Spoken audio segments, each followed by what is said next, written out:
Si tu veux te lancer en e-commerce en 2026, voici les choses que tu dois jamais faire, les choses que tu peux faire et les choses qu'il faut absolument faire. Vendre un produit winner / gadget, ne fais jamais ça. On n'est pas sur téléshopping ici. Trempé dans la pâte à crêpes, dans l'assiette prévue à cet effet.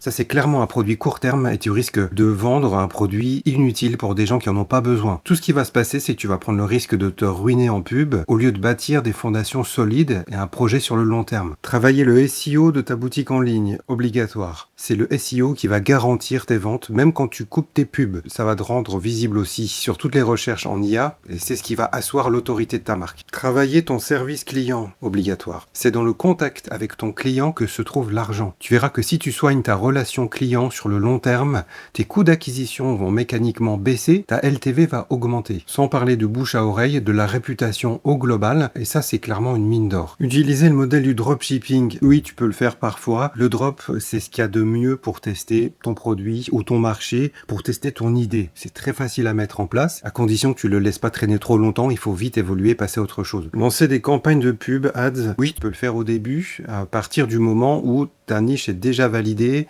L'idéal, c'est que tu aies déjà des commandes. On investit de l'argent qu'on a déjà gagné au préalable. On met pas de l'argent comme ça dans le vide. Et on commence toujours avec des petits budgets au début et on augmente au fur et à mesure si ça fonctionne. Lancer des réseaux sociaux. Oui, au début, tu peux lancer des réseaux sociaux. C'est pas du tout indispensable. Il y a plein de niches qui n'ont pas du tout besoin des réseaux sociaux pour exister. En 2026, c'est quand même important d'avoir une présence sur au moins 1 ou 2 réseaux sociaux, sur TikTok ou Insta, comme en ce moment. Et clairement, c'est pas indispensable au début. Si ça te fait peur ou si tu sais pas comment faire, tu peux quand même lancer un e-commerce et déjà générer des revenus. Utiliser des faux compteurs d'urgence ou de stock, ne fais jamais ça. Il faut savoir qu'en 2026, les gens sont éduqués, ils ont l'habitude. On peut utiliser des stratégies marketing et psychologiques, mais il y a un moment donné, il y a quand même des limites et les gens se doutent bien qu'on leur monte un flanc. Tout ce que tu peux gagner là-dedans, c'est de détruire ta crédibilité sur le long terme. C'est très difficile à rattraper par la suite. Afficher livraison 5 jours pour rassurer les clients. Non, ne fais jamais ça. Si ta livraison elle est en 20 jours, tu mets pas que tu vas livrer en 5 jours. Le plus important, c'est pas le temps de livraison, même si on essaye de le faire le plus court possible, c'est surtout d'informer les gens. Les gens vous pardonneront pas si vous annoncez des choses qui n'existent pas. Là, vous allez vous prendre un retour de karma qui va être terrible.